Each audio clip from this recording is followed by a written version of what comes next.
આજે આપણે જશું કચ્છના રણમાં રામાયણ જોવા. બિબ્બર રણના કિનારે એક નાનું ગામ છે. 355 દિવસ તો આ ગામ શાંત હોય છે, પણ નવરાત્રિની 9 રાતોમાં અહીંયા રામલીલા યોજાય છે. આ રામલીલાની ખાસિયત એ છે કે આમાં કોઈ પ્રોફેશનલ એક્ટર્સ નથી. આ રામલીલામાં ગામના નાના મોટા લોકો એક્ટિંગ કરે છે. આ 9 દિવસ બધું કામ સાઈડમાં રાખી ને આ રામલીલામાં ભાગ લે છે ને રાત્રે સમસ્ત ગામ ભેગું થઈ ને અદ્ભુત નજારો જોવે છે. ચાલો આપણે પણ જોઈએ ને માણીએ. ને તમને ગમે તો લાઈક, કોમેન્ટ અને સબસ્ક્રાઈબ જરૂર કરજો.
સાંભળ્યું છે એના તપકારા કામ ન કરે એ તપ થઈ જાય.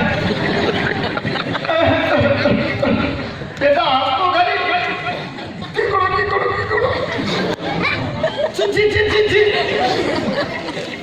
લાલો મારો આયો ને પપ્પે દેસી આયો લાલો તો કોઈ દિવસ આયો નતો અઘરી ગયો આપણા બધું ના છે.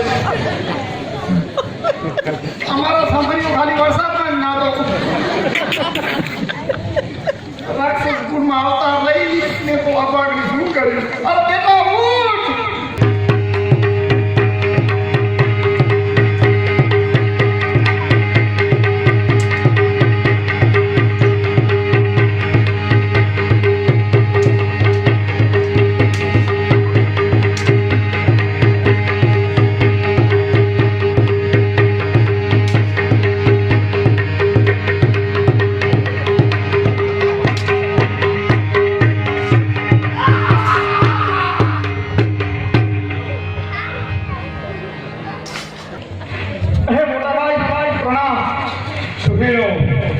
સુખી લો પણ અહીંયા તો દુખી છું. અરે શું લેખા આવી હાલત કોની મજાલ કે આવી તારી હાલત કોને કરી. અરે ભાઈ ન પૂછો વાત તો સારું થશે. અરે હે ભાઈ રાવણ જેવા મહાન યોદ્ધાની આ બેન સ્વરૂપ લેખા ના અને કામ વગરની થઈ ગઈ છે. હે રાવણ સાંભળ. અયોધ્યાના તપસીઓ પંચવટીમાં વિશ્રામ કરી રહ્યા છે. તેની પાસે એક સ્વરૂપવાન સ્ત્રી છે. મને એમ કે આ સ્વરૂપવાન સ્ત્રી આ ઝૂંપડામાં ન શોભે, તેનો રાવણની લંકામાં શોભે. તે હેતુથી હું તે તપસ્યો પાસે ગઈ અને કીધું કે આ તમારી સ્ત્રી આપી દો. એ તપસ્યો માન્યા નહીં, પણ હું રાવણની બેન સ્વરૂપ લેખા એમ થોડી આપતી રહું.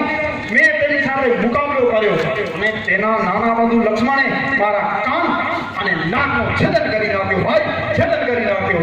અરે મારી બહેન, ત્યાં તો ખર અને દૂષણનો નિવાસ છે, તો તેમની સહાયતા લેવી જોઈએ ને. અરે રાવણ, તે તપસ્યો સામાન્ય તપસ્યો નથી.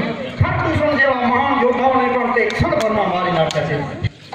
અને દૂષણ તો મારી જેમ શક્તિશાળી હતા, પણ આ તો તપસ્વીઓ. અરે એમની આવી મજાલ બળથી રહિત થયેલ વનવગડાના વન પર ખાનારાઓની આવી દુસાસ જગવિખ્યાત દેવ શત્રુ રાવણની બેનના નખ અને કાનનું છેદન કર્યું છે, આ રામનું અપમાન કર્યું છે. હે સ્વરૂપરેખા, તું જા અશોકબાગની અંદર અને અક્ષય કુમારની પાસે શાનવાર લે. હું જાઉં છું એ તપસ્વીઓની પાસે.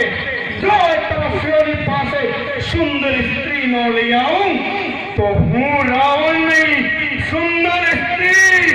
હવે તો રાવણ આ સ્ત્રીને ઉપાડી અને આ બદલો સ્વરૂપરેખા લઈને જ રહીશ.